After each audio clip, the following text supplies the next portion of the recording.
નમસ્કાર વિદ્યાર્થી મિત્રો, સ્માર્ટ એજ્યુકેશનમાં આપ સૌનું સ્વાગત છે. હું હાર્દિક સર આપના માટે લઈને આવ્યો છું નવું એક ચેપ્ટર દ્વિઘાત સમીકરણ. તો ચાલો જોઈએ દ્વિઘાત સમીકરણ. દ્વિઘાત સમીકરણ દ્વિઘાત સમીકરણ એ ચેપ્ટર જે છે એ આપણું ચેપ્ટર બહુપદીઓ વાળું ચેપ્ટર છે. બીજું ચેપ્ટર સેમ એના જેવું જ છે. જેમ કે આપણે દ્વિઘાત બહુપદી જોતા હતા, બરાબર, બીજા ચેપ્ટરમાં આપણે દ્વિઘાત બહુપદી જોઈ હતી. એવી જ રીતે અહીંયા દ્વિઘાત સમીકરણ છે. તો એનું સ્વરૂપ એક સરખું જ છે, માત્ર ફરક એટલો છે કે આપણે બહુપદીની પાછળ જો 0 લગાવી દઈએ, ઇક્વલ ટુ કરીને 0 લગાવી દઈએ તો એ સમીકરણ બની જાય છે.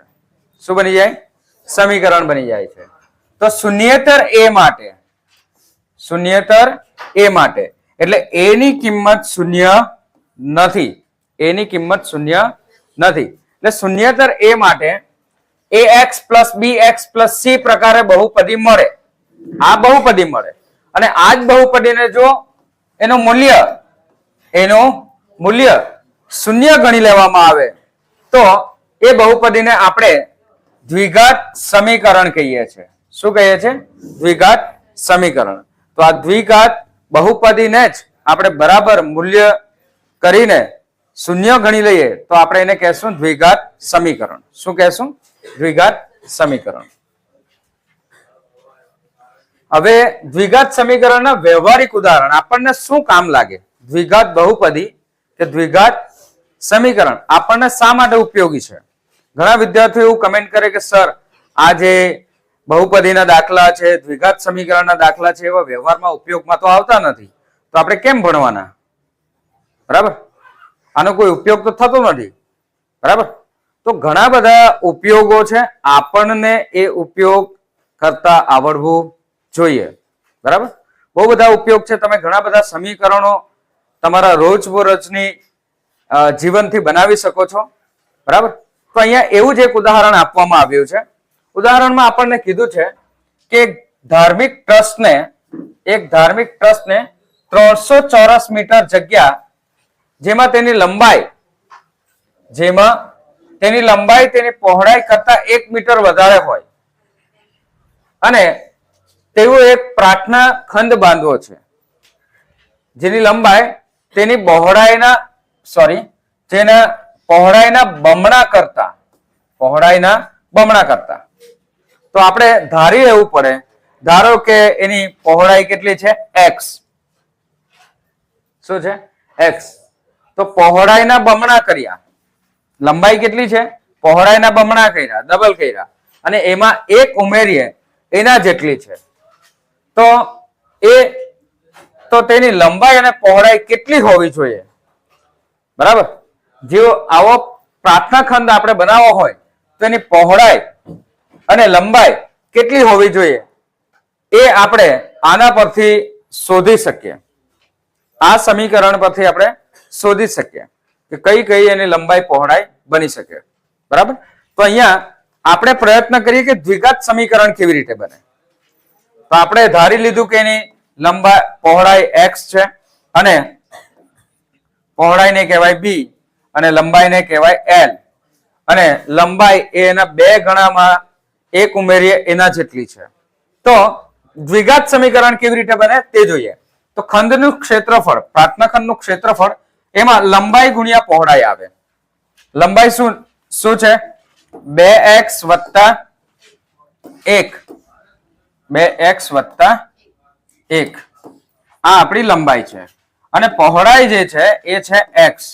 જ્યારે તમે x નો ગુણાકાર કરો આ 2x સાથે અને 1 સાથે તો 2x નો વર્ગ વત્તા x મળશે.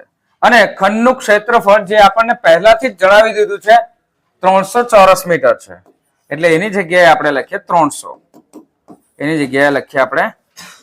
300. અને હવે આ 300 ને આપણે જમણી બાજુ લઈ જઈએ તો એનું મૂલ્ય થઈ જશે 0. તો 2x નો વર્ગ વત્તા 1x ઓછા 300 આ આપણું સમીકરણ બને. આ શું બને? સમીકરણ. જો ઇક્વલ ટુ 0 આપણે ન લખીએ તો આ દ્વિઘાત બહુપદી બને. શું બને? દ્વિઘાત બહુપદી બને.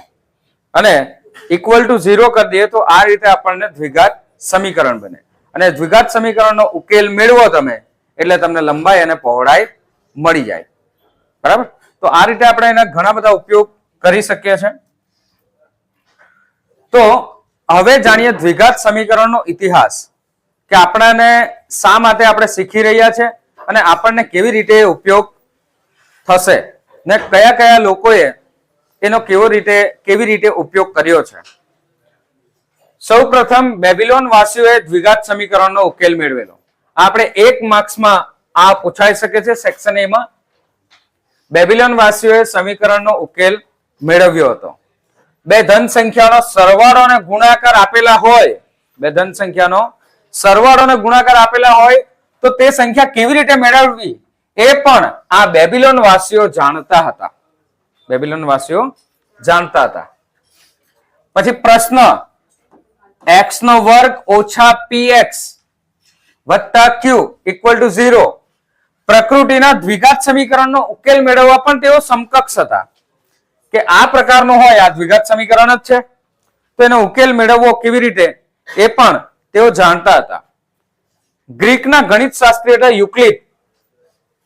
આ પૂછાશે જ એવું મને લાગે છે. જેમણે લંબાઈ શોધવાની ભૌમિતિક રીત વિકસાવી હતી. લંબાઈ શોધવાની ભૌમિતિક રીત કોણે વિકસાવી હતી? યુક્લિડે. આપણે 9મા ધોરણમાં પણ આ ભણી ગયા છે યુક્લિડનું. બરાબર? તો લંબાઈ શોધવાની રીત એ પણ યુક્લિડે શોધી હતી. તેનું આપણે વર્તમાન પરિભાષામાં દ્વિઘાત સમીકરણનો ઉકેલ કહીએ છીએ. અને એ રીત જ આપણે એને દ્વિઘાત સમીકરણના રૂપમાં દર્શાવી શકીએ છીએ. દ્વિઘાત સમીકરણનો ઉકેલનો શ્રેય મોટા ભાગે પ્રાચીન ભારતીય ગણિત શાસ્ત્રીઓને પણ જાય છે. એમાંના પહેલા ગણિત શાસ્ત્રી છે ભારતીય ગણિત શાસ્ત્રી બ્રહ્મગુપ્ત. સી 598 થી કોમન એરા, સી નો મતલબ થાય કોમન એરા, તો કોમન એરા 598 થી 665 સુધી એમણે, હવે બ્રહ્મગુપ્તનું સૂત્ર પૂછે તો બ્રહ્મગુપ્તનું સૂત્ર જોજો. એમાં દ્વિઘાત સમીકરણમાં આપણે સી ને પ્લસ લઈએ છીએ, જ્યારે આ ભાઈ સી ને લે છે માઇનસ. કેવી રીતે? તો ax નો square plus bx minus c equal to 0. આ c જમણી બાજુ જાય તો પ્લસ થઈ જાય. એટલે આ હંમેશા યાદ રાખજો કે બ્રહ્મગુપ્તનું સૂત્ર પૂછે, બ્રહ્મગુપ્તનું સૂત્ર પૂછે તો ax નો વર્ગ plus bx equal to c છે. જ્યારે આપણું સૂત્ર દ્વિઘાતનું આખું અલગ છે. દ્વિઘાતનું સૂત્ર શું છે આપણું? ax નો વર્ગ પ્લસ bx પ્લસ c. દ્વિઘાત સમીકરણ કે દ્વિઘાત બહુપદી બંનેનું સૂત્ર એક જ છે. ઇક્વલ ટુ કરીએ તો સમીકરણ બની જશે. તો આમાં આ માઇનસ થઈ જાય એટલે આ પ્લસ પ્રમાણે અહીંયા લખેલું છે, જેમાં c ની કિંમત એ પ્રમાણે લીધી છે. તો આ સૂત્ર છે બ્રહ્મગુપ્તનું. અને ત્યાર પછી શ્રીધર આચાર્યનું સૂત્ર. તો શ્રીધર આચાર્યનું સૂત્ર પરથી એમણે આ ઉકેલ મેળવે તો ઉકેલ આ રીતે મળે. એ આ શ્રીધર આચાર્યનું સૂત્ર છે. માઇનસ બી પ્લસ માઇનસ વર્ગમૂળની અંદર b square minus 4ac divided by 2a. આ આપણું શ્રીધર આચાર્યનું સૂત્ર છે. અને ચતુર્ભુજ સૂત્ર પણ કહેવાય છે. શું કહેવાય? ચતુર્ભુજ સૂત્ર પણ કહેવાય છે. બરાબર? તો આપણી પાઠ્યપુસ્તકની જે માહિતી આપી છે એ જ માહિતી આપણે અહીંયા ઇતિહાસ તરીકે લીધી છે. વિભાગ એ માં આ પૂછાઈ શકે છે. ચાલો, પ્રમાણિત સ્વરૂપની થોડી ચર્ચા કરીએ આપણે. પ્રમાણિત સ્વરૂપ એનું દ્વિઘાત બહુપદી જેવું જ છે. ax નો વર્ગ વત્તા bx વત્તા c ઇક્વલ ટુ લખું 0 એટલે થઈ જાય સમીકરણ. શું બની જાય? સમીકરણ. ઇક્વલ ટુ 0 ન લખું તો આ થઈ જાય બહુપદી, દ્વિઘાત બહુપદી. બરાબર? હવે આમાં પણ શરત એ છે કે a not equal to 0. a not equal to 0. તો a 0 થાય તો શું બની જાય? તો જો 0x નો વર્ગ વત્તા bx વત્તા c. તો આ આખું પદ થઈ જશે 0 વત્તા bx વત્તા c. તો bx વત્તા c એ તો સુરેખ બની ગયું. દ્વિઘાત ક્યાં આવ્યું? દ્વિઘાતનો મતલબ શું થાય? જેની બે ઘાત હોય તે. આ બે ઘાત હોય એનો મતલબ થાય દ્વિઘાત. શું મતલબ થાય? દ્વિઘાત. તો જ્યારે a 0 થઈ જાય તો એ દ્વિઘાત રહેતું જ નથી, તો પછી એ દ્વિઘાત સમીકરણ બને નહીં. એટલા માટે આપણી પાસે શરત છે કે a નોટ ઇક્વલ ટુ 0, અને આ જ શરત દ્વિઘાત બહુપદીમાં પણ છે. બરાબર? તો bx પ્લસ 0 થઈ જાય એટલે a ઇક્વલ ટુ 0 હોવું જોઈએ નહીં. એ માઇનસ હશે તો પણ ચાલશે, પ્લસ હશે તો પણ ચાલશે, પરંતુ એ શૂન્ય હોવું જોઈએ નહીં. બીજું કે a, b અને c જે સંખ્યાઓ છે બિલોંગ્સ ટુ r, વાસ્તવિક સંખ્યામાંથી આવે છે. આ સંખ્યાઓ આપણે શામાંથી લેવાની છે? વાસ્તવિક સંખ્યાઓમાંથી લેવાની છે. એટલે a, b, c belongs to r. બરાબર? તો સુરેખ સમીકરણ, દ્વિઘાત સમીકરણ, ત્યાર પછી તમે 3 ઘાત વાળું સમીકરણ પણ આવે ને, ax નો ઘન, તો આ ત્રિઘાત છે જેની આપણે આ ચેપ્ટરમાં ચર્ચા કરીશું નહીં. 3 ઘાત વાળું હોય, 4 ઘાત વાળું હોય, 5 ઘાત વાળું હોય, આપણે આ ચેપ્ટરમાં એના વિશે કોઈ ચર્ચા કરીશું નહીં. સુરેખની પણ આપણે ચર્ચા કરીશું નહીં. એટલે 1 ઘાત વાળું સમીકરણ હોય એ પણ આપણે કોઈ કામનું નથી આ ચેપ્ટરમાં.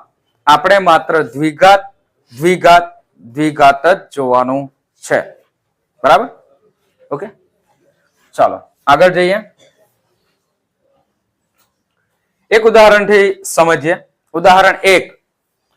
જોન અને જીવંતી પાસે કુલ 45 લખોટીઓ છે.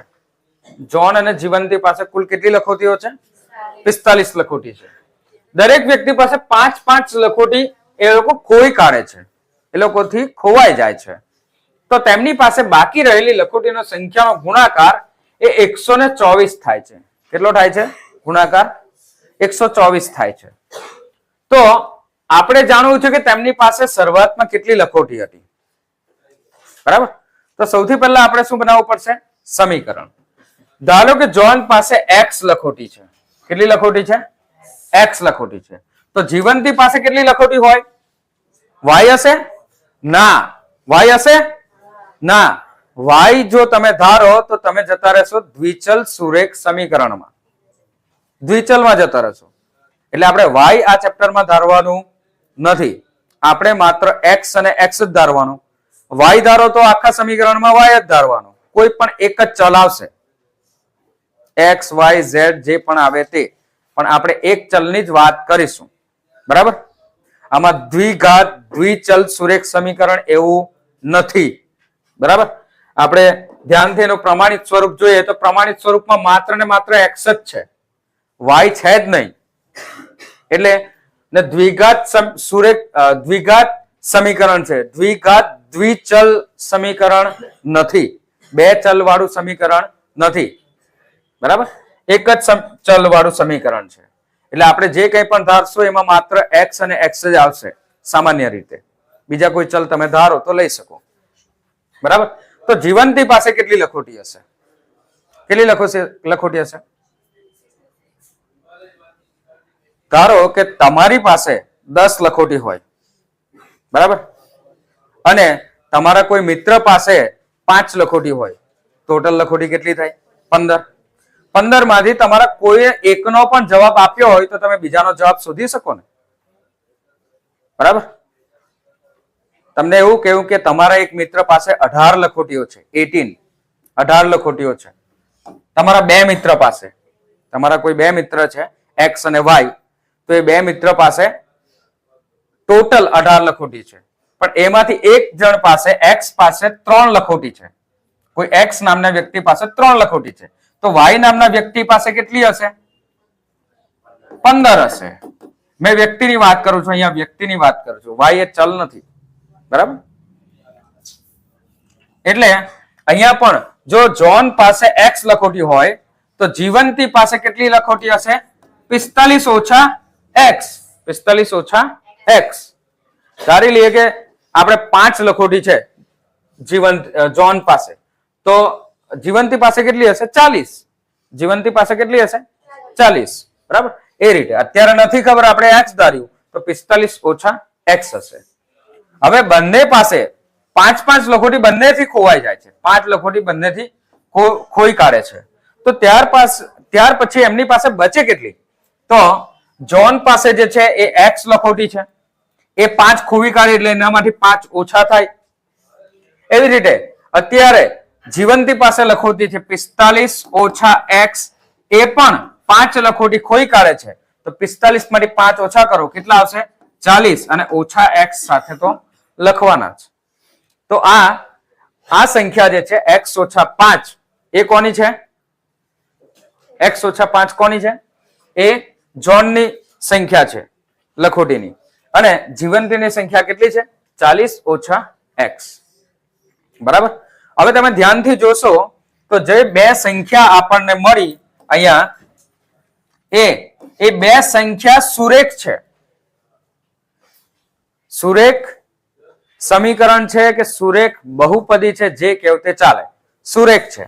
તો પ્રમાણિત સ્વરૂપમાં શું થાય કે જ્યારે આપણે બે સુરેખનો ગુણાકાર કરીએ, શાનો?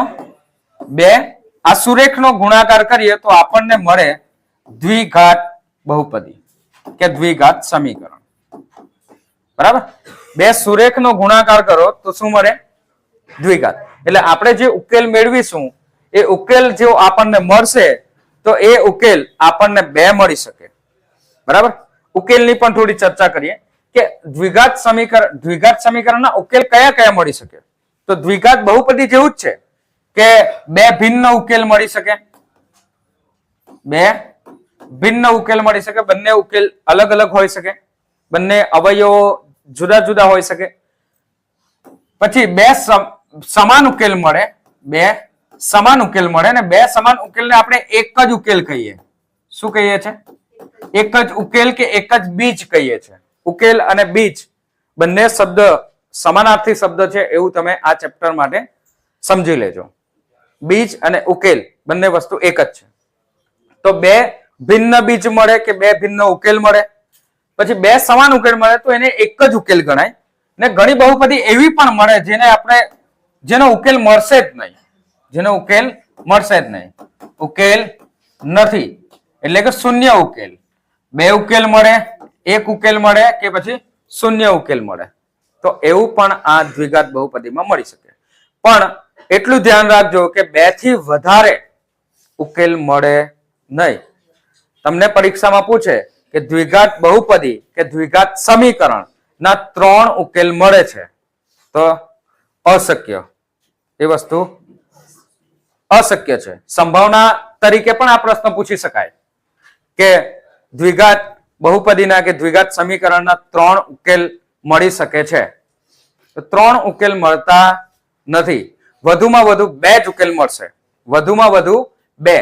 વધુમાં વધુ 2 નો મતલબ થાય શૂન્ય ઉકેલ પણ મળે, એટલે બહુપદીના અવયવ પડે જ નહીં, એવું પણ બની શકે. બંનેના ઉકેલ એક સમાન હોય એટલે એક ઉકેલ મળે, એવું પણ બની શકે. અને બે ભિન્ન ઉકેલ હોય તો બંને ઉકેલ અલગ અલગ મળે, એવું પણ બની શકે. પણ 3 ઉકેલ મળે એવું બને નહીં. 3 ઉકેલ મળે, 4 ઉકેલ મળે એવું બનશે નહીં. કારણ કે દ્વિઘાત છે, દ્વિઘાતના વધુમાં વધુ 2 જ ઉકેલ મળશે. એટલે એ પણ અહીંયા નોટ કરી લેવાનું કે વધુમાં વધુ 2 જ ઉકેલ મળે.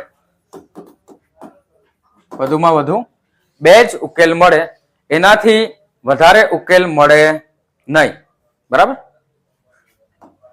જેમ કે આપણે આ સમીકરણ હવે આના પરથી બનાવીએ તો બંને પાસે જે લખોટીઓ છે એના પરથી આપણે સમીકરણ બનાવવાનું છે. બંનેની સંખ્યા આપણને મળી ગઈ. બરાબર. હવે બંનેની સંખ્યાઓનો ગુણાકાર છેલ્લે કેટલો થાય છે? 124. 124. તો હમણાં જોન પાસે કેટલી લખોટી છે? x ઓછા 5 લખોટી છે ખોઈ કાઢે પછી. અને જીવંતી પાસે કેટલી લખોટી છે? 40 ઓછા x. 40 ઓછા x ખોઈ કાઢે પછી, 5 5 ખોઈ કાઢે પછી. ને ત્યાર પછી બંનેનો ગુણાકાર કેટલો થાય છે? 124. તો આપણે બે સુરેખનો ગુણાકાર કરવાનો છે. એમાં આપણે આગળના ધોરણોમાં શીખી આવ્યા તેવી રીતે કે x નો ગુણાકાર સૌથી પહેલા 40 સાથે, x નો ગુણાકાર ઓછા x સાથે. એવી રીતે -5 નો ગુણાકાર 40 સાથે અને -5 નો ગુણાકાર x સાથે. બરાબર? આના સૂત્ર પણ આવે, પણ સૂત્ર યાદ નહીં રાખો ને આ એરો યાદ રાખો તો પણ તમને દાખલા બધા આવડી જશે. બરાબર? આમાં 2-3 અલગ અલગ સૂત્ર આવે, પણ એ સૂત્ર યાદ રાખવાની કોઈ જરૂર નથી. આ એરો યાદ રાખો, આવડી જ જશે. ચાલો સૌથી પહેલા x અને 40 નો ગુણાકાર કરીએ તો શું આવશે? ગુણાકારનો જવાબ 40x. શું આવશે? 40x. પછી x અને -x નો ગુણાકાર કરીએ તો અહીંયા વત્તા x છે. x કેવા છે? વત્તા. વત્તા ઓછા ઓછા x અને x, x નો વર્ગ. x અને x નો વર્ગ. 40 અને -5 નો ગુણાકાર કરીએ. -5 અને 40 તો 5 ચોક 20 અને બીજું આ એક 0 એટલે 200 અને અહીંયા એક ઓછા છે એક વત્તા છે તો અહીંયા શું આવશે? ઓછા. અલગ અલગ ચિહ્ન હોય તો ઓછાનું જ નિશાન આવે. બરાબર? ને સરખા સરખા ચિહ્ન હોય તો પ્લસ નું જ નિશાન આવે. હવે અહીંયા જો સરખા સરખા ચિહ્ન -5 -x શું થઈ જાય? વત્તા. 5 અને x નો ગુણાકાર 5x બરાબર 124. બરાબર? હવે x વાળું પદ અને x વાળું પદ એ આપણે સાથે એનો સરવાળો બાદબાકી જે કંઈ થતું હોય તે કરી દેવાનું. જેમ કે x વાળું પદ કયું છે? એ સજાતીય પદ કહેવાય. તો -x નો વર્ગ -200 વત્તા એને અહીંયા વચ્ચે લઈ લઈએ આપણે પ્રમાણિત સ્વરૂપ પ્રમાણે. બીજું, દરેક વિદ્યાર્થી એક પ્રમાણિત સ્વરૂપ કેવી રીતના લખાય એ ધ્યાન રાખવું. સૌથી પહેલા 2 ઘાત આવે. કેટલી ઘાત આવે? 2 ઘાત આવે. ત્યાર પછી 1 ઘાત આવે જે આપણે લખતા નથી. આ 1 આપણે લખતા નથી. 1 આપણે લખતા નથી. બરાબર? વત્તા c = 0. અહીંયા c ની x ની 0 ઘાત છે. કેટલી ઘાત છે? x ની 0 ઘાત છે. અને x ની 0 ઘાતની કિંમત શું આવે? 1. એટલે c એકુ c થઈ જાય. x ની 0 ઘાત. બરાબર છે? એટલે x ની 2 ઘાત, x ની 1 ઘાત અને x ની 0 ઘાત. તો આ રીતે પ્રમાણિત સ્વરૂપ છે. એટલે આપણે એ રીતે જ લખવાનો પ્રયત્ન કરવાનો. સૌથી પહેલા 2 ઘાત આવી ગઈ. હવે x વાળું લઈ લઈએ એટલે x ની 1 ઘાત વાળું. તો 40 અને 5 ટોટલ કેટલા થશે? વત્તા 45x -200 અને -124 છે એને ડાબી બાજુ લાવો તો 124 ઓછા થઈ જાય. સોરી વત્તા છે એને ડાબી બાજુ લાવો તો ઓછા થઈ જશે. બરાબર? તો -x નો વર્ગ વત્તા 45x ઓછા ઓછા સરવાળો થશે પણ ચિહ્ન આવશે ઓછા ઓછાનો -324 બરાબર 0. અને આ બધાના ચિહ્ન તમે બદલી પણ શકો. તો ઓછા છે તો વત્તા x નો વર્ગ, વત્તા છે તો -45x અને ઓછા છે તો વત્તા 324 બરાબર 0. તો આ છે આપણું દ્વિઘાત સમીકરણ. આ આપણું દ્વિઘાત સમીકરણ આ પ્રમાણે બને. બીજું એક ઉદાહરણ આપ્યું છે, વ્યવહારિક ઉદાહરણ, કે કુટીર ઉદ્યોગમાં એક દિવસમાં કેટલાક રમકડા બનાવે છે. કેટલાક રમકડા બનાવે? રમકડાની સંખ્યા આપણને ખબર નથી. તો સૌથી પહેલા આપણે એ જ ધારી લેવાનું કે ધારો કે કોઈ નિશ્ચિત દિવસે ઉત્પાદિત રમકડાની સંખ્યા શું છે? x છે. શું છે? x છે. હવે પ્રત્યેક રમકડું બનાવવાનો ખર્ચ 55 માંથી તે દિવસે ઉત્પાદિત થતા રમકડાની સંખ્યાને બાદ કરીએ ને તેટલો છે. બરાબર? એટલે કે માની લો કે મારી એક કુટીર ઉદ્યોગ છે કે મારી કોઈ કંપની છે. હવે મેં આખા દિવસમાં મેં 50 રમકડા બનાવું છું. કેટલા રમકડા બનાવું છું? 50. તો મારો ખર્ચ કેટલો થાય? તો 55 માંથી મેં 50 માઇનસ કરી નાખું એટલે 5 રૂપિયા જ મારો ખર્ચ થાય. તે દિવસના જેટલા રમકડા બનાવ્યો તેનો એક રમકડાનો ખર્ચ. કેટલા રમકડાનો ખર્ચ? એક રમકડાનો ખર્ચ. 55 માંથી મેં એ 50 બનાવ્યા તે માઇનસ કરી નાખું તો મને 5 રૂપિયા મળે તેટલો જ થાય. પણ અહીંયા એ જ તો નથી કીધું આપણને કે 50 છે કે કેટલી સંખ્યા છે એ જ નથી કીધું. એટલે આપણે શું ધાર્યું? પહેલા નિશ્ચિત દિવસે ઉત્પાદિત રમકડાની સંખ્યા x એ આપણે ધાર્યું. તો નિશ્ચિત દિવસે રમકડું બનાવે તો તો એ રમકડું બનાવવાનો ખર્ચ કેટલો થશે? 55 minus x. 55 minus x. X શું છે? રમકડાની સંખ્યા. ને તે દિવસે જેટલા રમકડા બન્યા એમાં ખર્ચો કેટલો થયો? તો 55 માંથી એક્સ માઇનસ કરે તેટલો. 55 માંથી જેટલા રમકડા બને એટલા માઇનસ કરીએ એટલો મને ખર્ચો થાય એક દિવસનો. હવે તે દિવસે કુલ ખર્ચ કેટલો થાય? એક રમકડાનો ખર્ચ કેટલો થાય? એક રમકડું 5 રૂપિયાનું બને છે, બરાબર? મારા અનુમાન પ્રમાણે કે મારા ધારવા પ્રમાણે, બરાબર? આપણે ખાલી સમજવા માટે ધાર્યું છે કે આપણે 50 રૂપિયાનું બને, 50 રમકડા બને, તો ખર્ચ કેટલો થાય? એક રમકડા બનાવવાનો ખર્ચ કેટલો થાય? તો 55 માઇનસ 50 એટલે કે 5 રૂપિયા, બરાબર? તો તમે શું કરશો? 50 રમકડા બનાવ્યા, એક રમકડાનો ખર્ચ કેટલો થયો? 5. 5 ગુણ્યા 5 કરો તો 250 રૂપિયા ખર્ચો થયો આખા દિવસે 50 રમકડા બનાવવાનો. તો કુલ ઉત્પાદન ખર્ચ તે દિવસે, કુલ ઉત્પાદન ખર્ચ કયો ખર્ચ? કુલ ઉત્પાદન ખર્ચ કેવી રીતે મળશે? તો રમકડાની સંખ્યા ને ગુણ્યા પ્રત્યેક રમકડાનો ખર્ચ.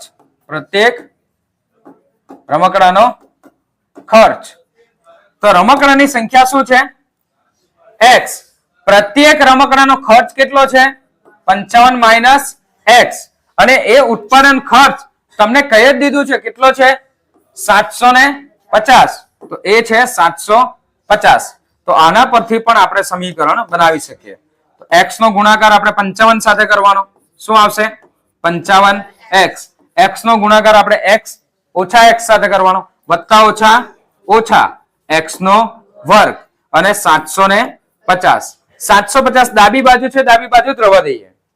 એટલે આ બરાબરની જમણી બાજુ 0 કરી નાખીએ અને આ ડાબી બાજુ 750 જ રાખ્યા. આજે જમણી બાજુ જે બે સંખ્યા છે 55x અને ઓછા x નો વર્ગ, એને આપણે ડાબી બાજુ લઈ આવીએ. તો સૌથી પહેલા x નો વર્ગ લઈ આવીએ, તો x નો વર્ગ આવી જશે પ્લસ x નો વર્ગ, અને 55 છે તો એ ઓછા 55x. તો આ આપણું દ્વિઘાત સમીકરણ બને. આ આપણું દ્વિઘાત સમીકરણ આ રીતે બને. તો વત્તા x નો વર્ગ ઓછા 55x અને અહીંયા આવશે વત્તા, શું આવશે? વત્તા 750 બરાબર 0. તો આ આપણું દ્વિઘાત સમીકરણ આ પરિસ્થિતિ પ્રમાણે બન્યું, બરાબર? આનો ઉકેલ મેળવો, આનું તમે સમાધાન કરો એટલે કેટલા રમકડા બનાવ્યા છે અને એક રમકડું બનાવવામાં કેટલો ખર્ચ થાય છે એ બંને તમને મળી જશે, બરાબર? એ આપણે સ્વાધ્યાયના દાખલાઓમાં ચર્ચા કરીશું જ્યારે આપણે એનો ઉકેલ મેળવતા શીખીશું. અત્યારે આપણે શું શીખવાનું છે? દ્વિઘાત સમીકરણ કોને કહેવાય એ જ શીખવાનું છે. ચાલો, ઉદાહરણ 2 આપ્યા છે. ઉદાહરણ 2 માં આપણને સીધા આવી રીતે સમીકરણો આપ્યા છે. ચેક કરીએ કે દ્વિઘાત સમીકરણ બનશે કે નહીં. તો x ઓછા 2 એનો આખાનો વર્ગ કરીએ તો એના માટે આપણી પાસે અલગ સૂત્ર છે, એનો વર્ગ વત્તા ઓછા. જો આ એક સૂત્ર દરેક વિદ્યાર્થીએ યાદ રાખવું. આ તમે નાના ધોરણોમાં પણ શીખીને આવ્યા છે. એનો વર્ગ વત્તા ઓછા 2ab વત્તા b નો વર્ગ.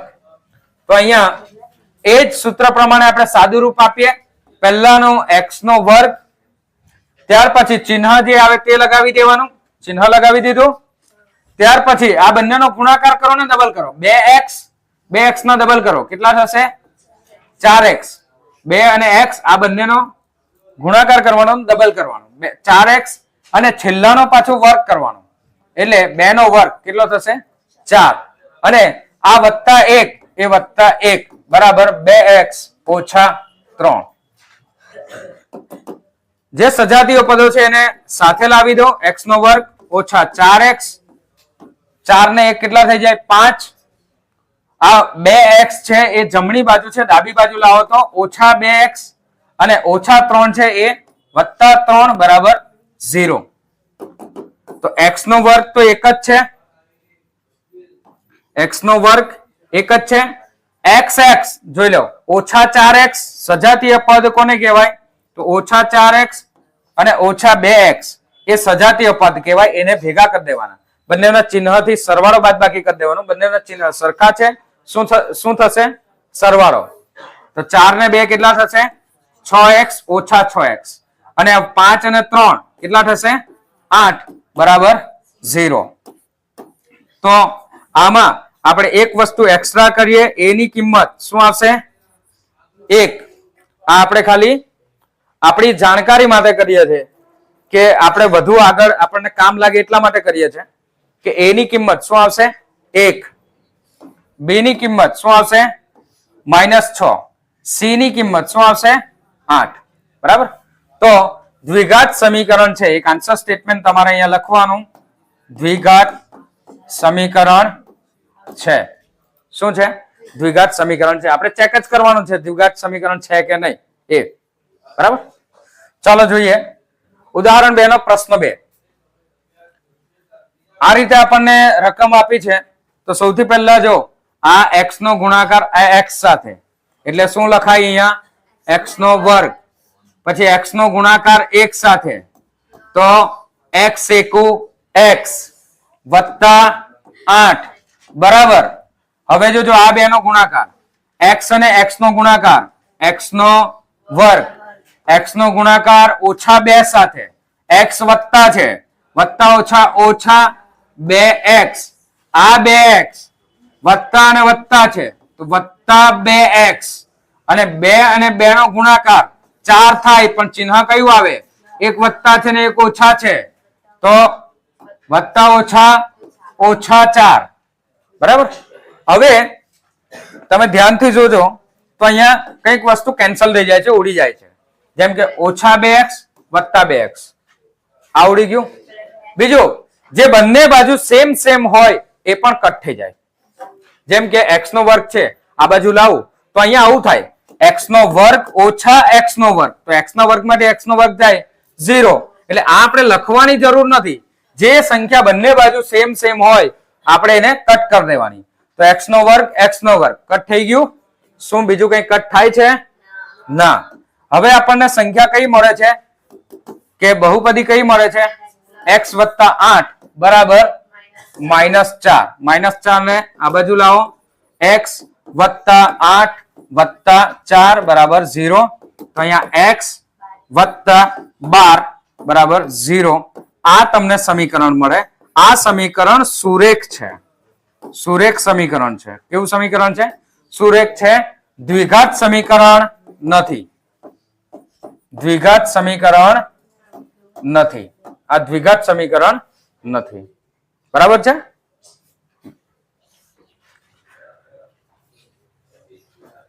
ચાલો પ્રશ્ન 3 જોઈએ. ઉદાહરણ 2 નો પ્રશ્ન 3. ચાલો x નો ગુણાકાર 2x સાથે કરીએ. સૌથી પહેલા તો શું આવશે? 2x નો વર્ગ. અને x નો ગુણાકાર 3 સાથે કરીએ તો 3x બરાબર x નો વર્ગ વત્તા 1. બરાબર. અહીંયા x નો વર્ગ ને અહીંયા બી x નો વર્ગ, પણ આ ઉડશે નહીં, કેમ કે અહીંયા 2x છે, અહીંયા 1x છે. તો આપણે 2x માંથી 2x ના વર્ગ માંથી આ જે વત્તા x છે એને ડાબી બાજુ લાવીએ તો ઓછા થાય, ઓછા x નો વર્ગ થાય, વત્તા 3x અને વત્તા 1 છે ડાબી બાજુ લાવીએ તો ઓછા 1 બરાબર 0. તો 2 માંથી 1x માઇનસ કરીએ તો 1x નો વર્ગ બચે. 2x ના વર્ગમાંથી 1x નો વર્ગ માઇનસ કરીએ તો 1x નો વર્ગ બચે, વત્તા 3x ઓછા 1 બરાબર 0. દ્વિઘાત સમીકરણ છે કે નહીં? કમેન્ટ કરો તમે. છે કે નહીં? છે ને? તો દ્વિઘાત સમીકરણ છે. શું આવશે? દ્વિઘાત સમીકરણ છે. જેમાં a ની કિંમત શું છે? 1. અહીંયા કઈ નથી તો 1. b ની કિંમત 3, c ની કિંમત -1 આ છે. બરાબર. ચાલો હવે છે ચોથો દાખલો. ચોથા દાખલામાં આપણને આપવામાં આવ્યું છે x વત્તા 2 અને એનો ઘન x વત્તા 2 વત્તા x વત્તા 2 અને આખાનો ઘન. તો સૌથી પહેલા તો આપણને ઘનનું સૂત્ર આવડવું જોઈએ સાદું રૂપ માટે, અને ત્યાર પછી આ બાજુ પણ x નો ઘન ઓછા 4 છે. બરાબર. તો સૌથી પહેલા આપણને ઘનનું સૂત્ર આવડવું જોઈએ. અહીંયા આપણે 3 ઘાત છે. શું છે? 3 ઘાત. તો ઘન વાળું સૂત્ર આપણને આવડવું જોઈએ. જો આવડે તો જ આ સોલ્વ થશે.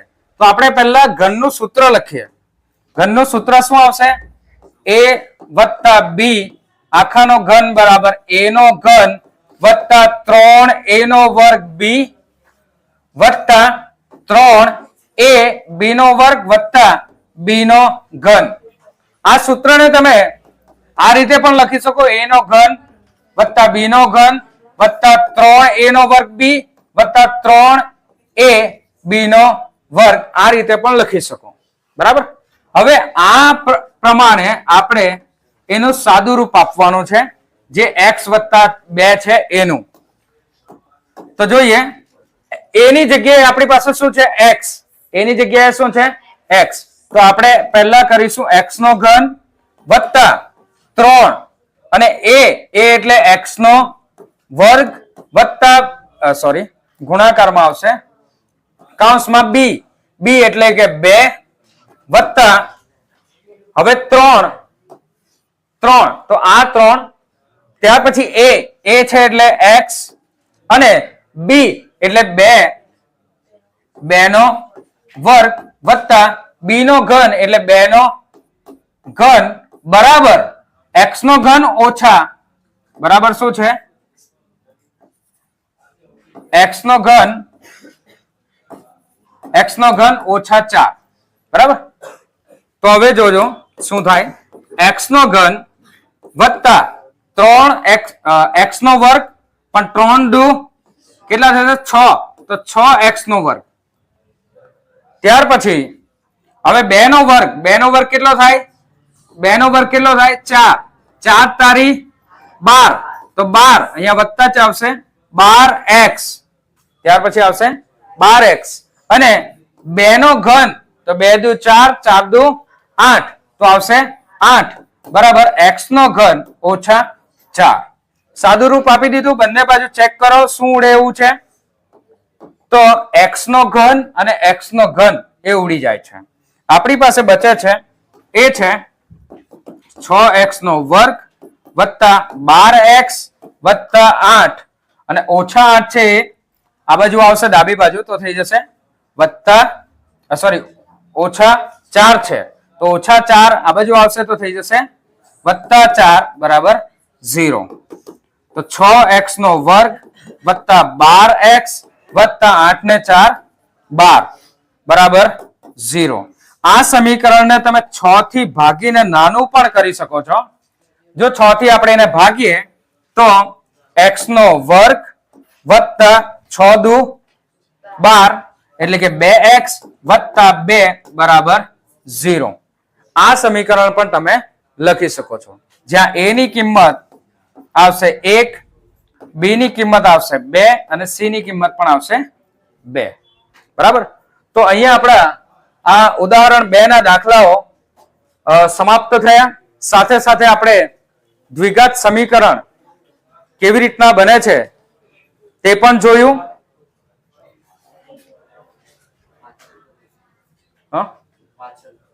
શું